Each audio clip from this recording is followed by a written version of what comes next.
Tutti abbiamo sentito parlare del feudalesimo probabilmente fin da quando eravamo bambini. Come dimenticarci quei concetti super scolastici tipo la piramide feudale, insomma una cosa che probabilmente uno ha imparato a memoria una volta e poi se l'è dimenticata. Eppure tutti, se pensiamo al Medioevo, lo associamo con questa idea di una società feudale. E quindi è un concetto che non viene quasi mai messo in discussione. Ma il feudalesimo è veramente esistito e quello che pensiamo di sapere sul feudalesimo è veramente corretto?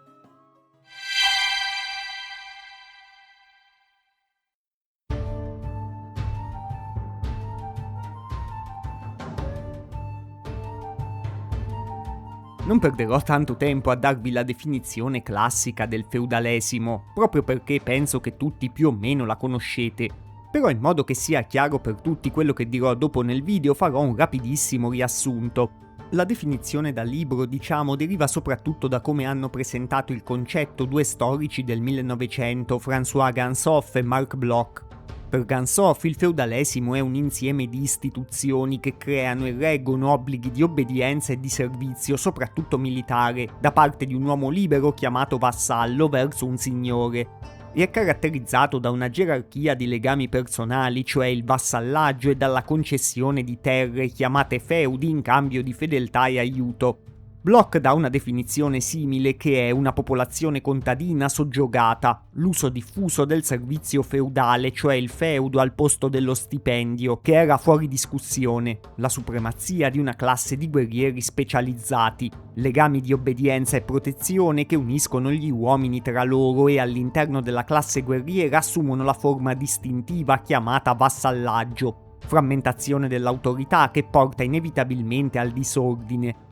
Per la famosa piramide feudale vedete a schermo un grafico in cui ho indicato anche i vari titoli per chi fosse curioso di sapere i vari livelli della nobiltà che spesso sono poco chiari, anche se cambiano molto da luogo a luogo e nel corso della storia, quindi è un grafico nettamente approssimativo. E questa era la parte noiosa da manuale, tanto per avere chiaro quello di cui parliamo, ma per fortuna è già finita e adesso vedremo come tutto questo che vi ho detto o è una semplificazione estrema o è direttamente sbagliato.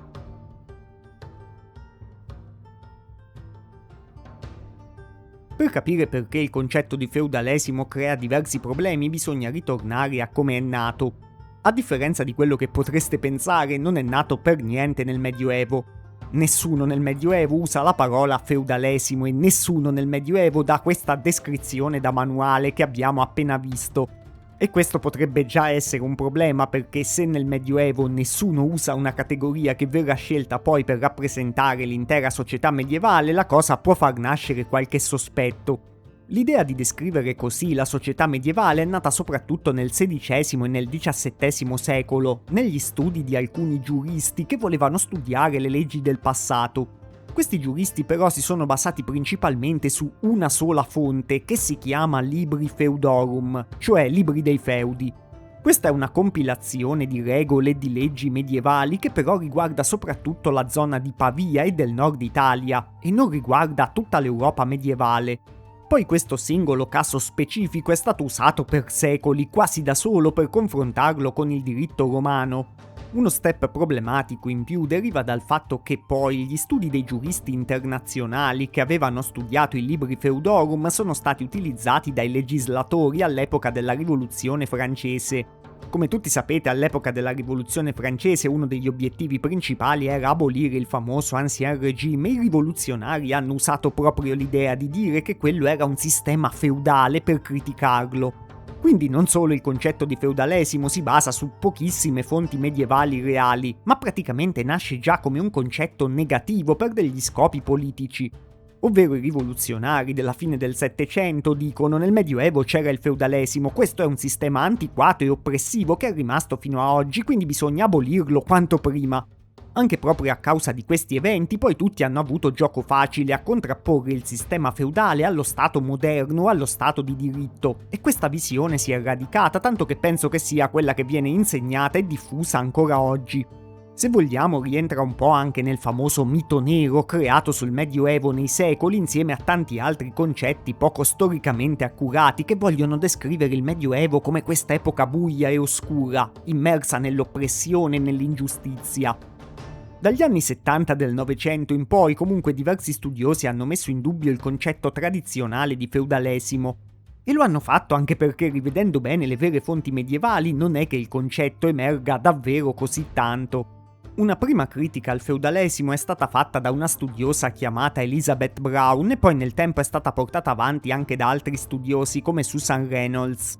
Secondo loro, per tanto tempo i ricercatori, compresi grandi storici medievali, avevano letto le fonti medievali aspettandosi di trovare il feudalesimo, e poi quindi avevano forzato quello che leggevano nelle fonti per adattarlo al modello di feudalesimo preconcetto che avevano già in mente. Secondo loro era stato usato un caso specifico come i libri Feudorum o insomma pochissimi casi chiari per creare un modello che si estendesse a tutta l'Europa e a tutto il Medioevo, quando in realtà non c'erano delle prove per estenderlo così tanto. Quindi l'idea di un sistema feudale unico e rigido come modello universale per l'Europa medievale è stata riconsiderata come una semplificazione eccessiva dal punto di vista storico. In generale l'organizzazione politica e sociale del Medioevo cambiava molto di più da regione a regione e il sistema reale quindi era molto più complesso e molto più flessibile. Nonostante ancora oggi il feudalesimo venga insegnato nelle scuole come modello, dagli anni 70 a oggi sono stati fatti diversi studi che dimostrano che è un modello molto inaccurato. E adesso vedremo nel dettaglio perché, proprio parlando dei vassalli e dei feudi che teoricamente dovrebbero essere il centro di questo sistema.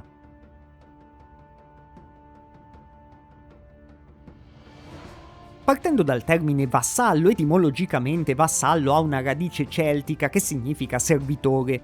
Oggi spesso è usato anche questo con un'accezione negativa come nell'espressione stato vassallo, oppure finisce in quelle liste insieme al Valvassore e al Valvassino che fanno chiudere subito il libro di storia anche agli studenti più appassionati.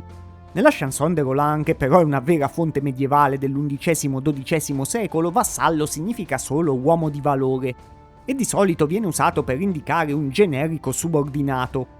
Sempre nella Chanson de Roland il vassallaggio indica lealtà e coraggio come delle virtù generiche di un uomo di valore, ma non un legame formalizzato.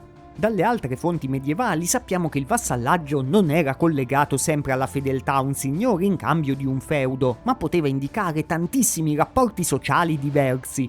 Per esempio poteva anche indicare il rapporto tra proprietario e inquilino, oppure tra datore di lavoro e il suo dipendente, o tra un comandante e un soldato sottoposto, con le stesse dinamiche che possiamo immaginare oggi per queste relazioni. Cioè l'inquilino è vassallo del proprietario, ovvero gli paga l'affitto, il dipendente è il vassallo del datore di lavoro, cioè obbedisce alle sue direttive e riceve in cambio lo stipendio e così via. Secondo la visione tradizionale, il vassallaggio verrebbe anche indicato da un gesto pubblico, ovvero la commendatio o omaggio in italiano. Insomma, è la famosa scena del cavaliere che si inginocchia mettendo le mani giunte tra quelle del re e giurandogli pubblicamente fedeltà. Questo sì poteva succedere, ma non era veramente un rituale così diffuso, e non sappiamo neanche sempre che cosa significasse di preciso. Non è che in quel momento automaticamente l'uomo inginocchiato diventava vassallo e il re aveva già pronto il feudo da donargli, come pensiamo oggi. In tante fonti medievali quella stessa scena viene usata per esempio per indicare una pace tra due signori che avevano litigato e i due signori sono di pari livello sociale.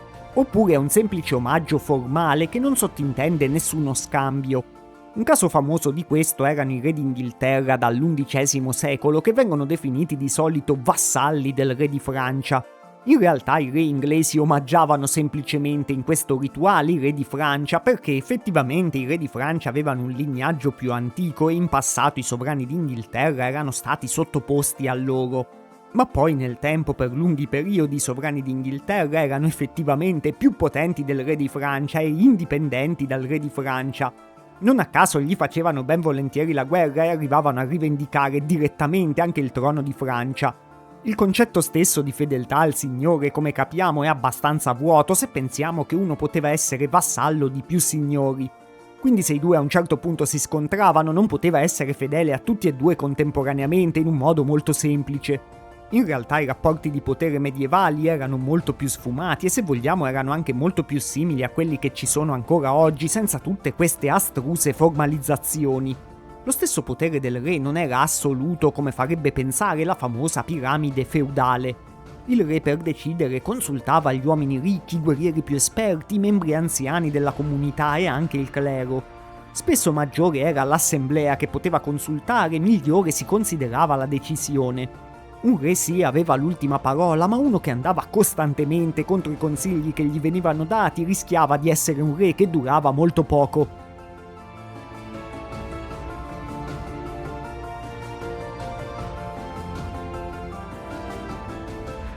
Se il video vi sta piacendo e vi sembra interessante non dimenticatevi di iscrivervi al canale per non perdervi i prossimi e se lo consigliate a degli amici interessati agli argomenti sicuramente farete scoprire qualcosa di nuovo a loro e allo stesso tempo supporterete quello che faccio. E controllate sempre la sezione iscrizioni di YouTube per scegliere voi quello che guardare per non perdervi i miei nuovi video che escono regolarmente ogni settimana. Una cosa che non solo è leggermente diversa ma è completamente sbagliata rispetto al modello tradizionale è che il feudalesimo e la piramide feudale spesso vengono associati all'Alto Medioevo, che sarebbe il periodo che arriva fino all'anno 1000, ma in realtà questa era la parte del Medioevo in cui questi sistemi erano più deboli, se non del tutto inesistenti. Infatti nell'Alto Medioevo non esisteva una nobiltà codificata come pensiamo oggi, quindi tutta la piramide feudale ha poco senso per quest'epoca. Secondo la studiosa Susan Reynolds, nel primo Medioevo le condizioni giuridiche e politiche rendevano impossibile mantenere in modo coerente qualsiasi definizione di nobiltà o libertà che chiunque potesse dare nei singoli feudi o regni, figuriamoci nella società feudale nel suo complesso. La nobiltà era una questione di ricchezza, prestigio e stile di vita e naturalmente, come la incontriamo nelle fonti, dipendeva dall'occhio di chi guardava. Il piccolo scrivano locale che elencava i testimoni di un documento poteva descrivere come nobile qualcuno che per un funzionario reale non lo era affatto. In assenza di documenti completi e affidabili, la nobiltà di nascita o la nobiltà di sangue potevano essere ugualmente soggettive. Quindi i primi nobili erano semplicemente delle persone che avevano accumulato ricchezza e forza militare ma non avevano dei diritti o dei privilegi speciali riconosciuti dalla legge. Questa nobiltà di fatto era riconosciuta socialmente ma non era codificata giuridicamente. In epoca carolingia un nobile era uno percepito come di alto status sociale all'interno di una certa cerchia, fosse un villaggio o l'intero territorio dell'impero.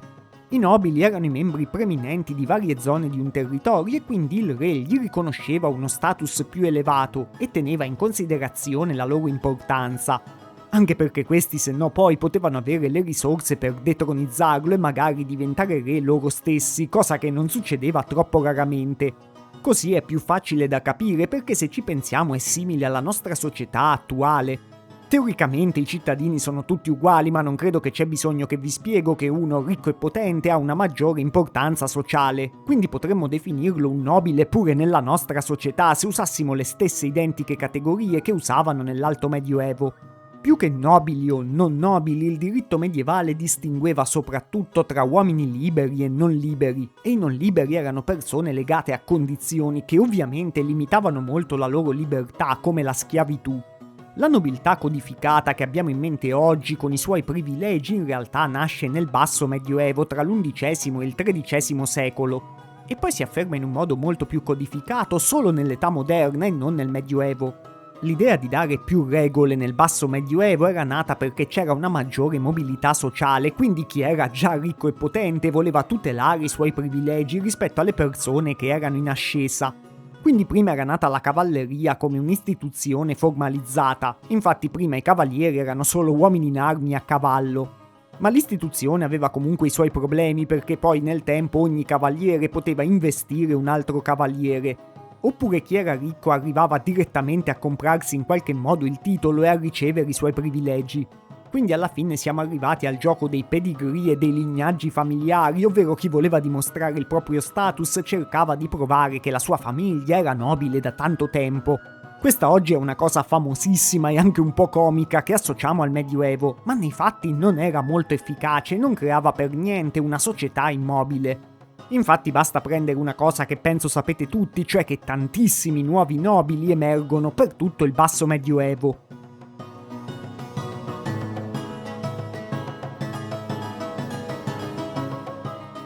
Come è molto imprecisa per la parte alta, la piramide feudale in realtà è sbagliata anche per la parte bassa. I re, per esempio, dovevano assicurarsi anche la fedeltà dei contadini e degli strati più bassi della popolazione. E ci sono tanti episodi in cui un sovrano si fa riconoscere pubblicamente in vari modi e da varie comunità. I re non ne avrebbero avuto bisogno se ci fosse stata una rigida piramide feudale. Per esempio sarebbe bastato l'appoggio dell'aristocrazia a cui i contadini erano sottoposti. I contadini stessi a volte si rivolgevano direttamente al re e questa è una scena che è rimasta tradizionale ancora oggi, magari nei film, e che però smentisce direttamente la piramide feudale, perché un contadino starebbe saltando il suo feudatario per rivolgersi direttamente a un'autorità superiore. Poi nel Medioevo c'erano anche i mercanti e gli abitanti delle città che da soli basterebbero per smontare l'idea della piramide feudale in cui queste categorie non rientrano molto bene. Le varie comunità erano pure molto autonome, avevano i loro leader scelti con vari metodi e spesso si affidavano più ai propri membri per la politica quotidiana rispetto ai famosi feudatari come il conte, il duca o il re stesso. La società non era neanche rigidamente divisa nelle famose 3 classi di chi combatte, chi prega e chi lavora la terra, ovvero cavalieri, monaci e contadini, ma aveva un range molto più ampio di classi sociali. Esiste un elenco particolarmente rivelatore redatto dallo scrittore normanno Wace di Baillet intorno al 1160. Lui dimostrava anche di essere consapevole dell'esistenza di una variegata classe sociale intermedia. Nel descrivere il saccheggio delle terre intorno a Parigi da parte dei vichinghi secoli prima, affermava che i magnati, i duchi, i conti e i grandi uomini non erano stati in grado di proteggere le campagne. Di conseguenza l'onere della difesa locale ricadde sui cavalieri di campagna, i contadini liberi, i proprietari terrieri e affittuari, gli amministratori dei villaggi, i contadini non liberi e i servi. A differenza del luogo comune, i contadini potevano anche portare le armi per la sorveglianza del territorio e per il controllo, anzi a volte erano direttamente invitati a farlo. E ugualmente i cittadini che non erano cavalieri portavano le armi per formare per esempio delle milizie urbane. Infatti nel Medioevo non c'era la polizia, il compito di polizia era affidato ai membri stessi delle varie comunità. Addirittura alcuni servi che svolgevano degli incarichi ufficiali per conto di un signore sono arrivati a volte nei fatti a essere armati e potenti come dei feudatari. Per esempio è il caso di alcuni servi imperiali che erano chiamati ministeriali. Un esempio famoso di un ministeriale che è diventato potentissimo è Marco Valdo di Amweiler, che nel XII secolo era un servo fedele dell'imperatore e poi venne nominato duca di Ravenna. Ma adesso che abbiamo visto che il vassallaggio e la piramide feudale in realtà sono dei concetti che rappresentano poco del vero Medioevo, possiamo passare anche all'altra parte del discorso, ovvero al famoso feudo.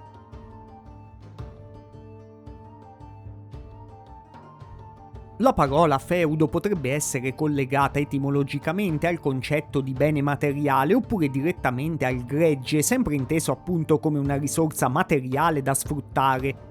Già questo ci fa capire che non indicava solo una terra, ma un qualche beneficio in generale, quindi il nostro termine feudo attuale per indicare solo un pezzo di terra, magari con degli edifici sopra, è già impreciso. Nella visione tradizionale è una forma di proprietà che aveva dei diritti più ristretti rispetto alla proprietà moderna, ovvero in teoria il feudatario poteva revocare quando voleva la concessione del feudo.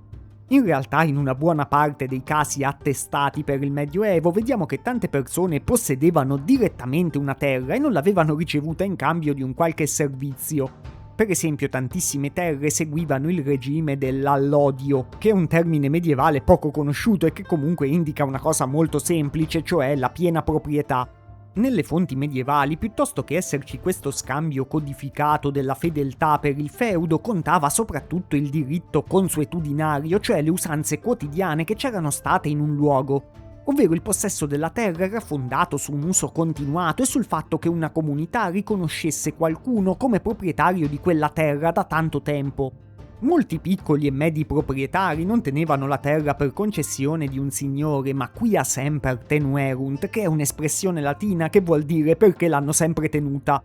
Le fonti altomedievali fanno vedere chiaramente che la consuetudine aveva un valore giuridico e spesso precedeva e superava addirittura un atto scritto, al contrario di quello che avviene nelle nostre società moderne. In una contesa per il possesso di una terra, un giudice non avrebbe chiesto chi ha concesso la terra, invece avrebbe chiesto chi l'ha posseduta da quanto tempo e se la comunità riconosceva quel possesso. Le consuetudini, le tradizioni e gli usi locali erano considerati delle fonti di diritto estremamente importanti e a volte prevalevano persino sui decreti di un re. Anche dei famosi documenti sempre un po' da manuale scolastico, come il Capitolare di Chiers e la Constitutio de Feudis, non sono le vere prove di un sistema feudale già strutturato, ma sono dei documenti che hanno una minore importanza in senso generale e rappresentano solo delle risposte contingenti a dei problemi politici specifici. Per esempio, tradizionalmente il Capitolare di Chiers è stato interpretato come l'atto che rende ereditari i feudi.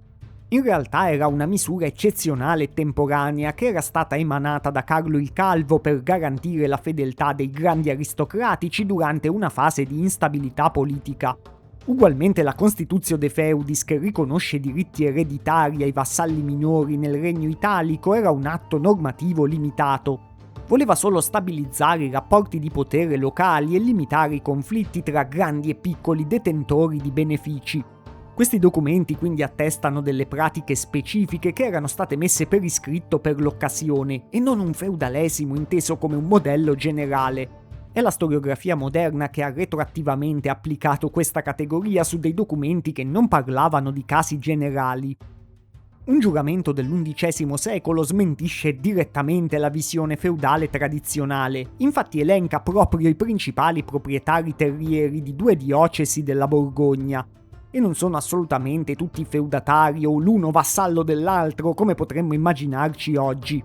Nei 26 articoli del giuramento è contenuto un esempio della parte laica della loro società, composta da contadini e contadine, prevosti, amministratori dei villaggi, mercanti, cavalieri di 2 livelli di status, liberi e non liberi, nobili e nobildonne, nonché liberi professionisti come i barcaioli del Rodano e i cacciatori.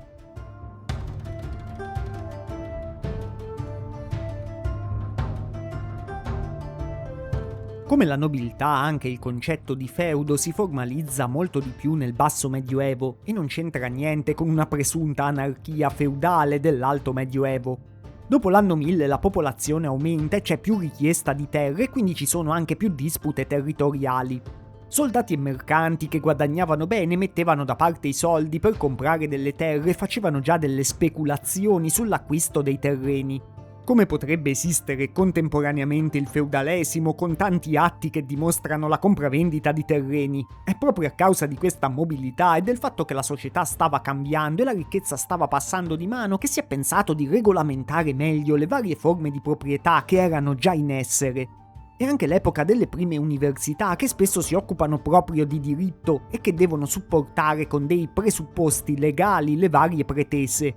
I libri Feudorum nascono proprio in questo contesto, cioè erano delle basi utili per reclamare dei diritti, ma non erano delle vere leggi antiche che descrivevano un antico sistema feudale. Nel nord Italia questi studi avevano particolarmente senso perché la gente del posto era proprio impegnata a studiare la legge romana confrontandola con quella germanica e questo avveniva a causa delle dispute con gli imperatori germanici, che rientrano anche nei conflitti tra impero e chiesa.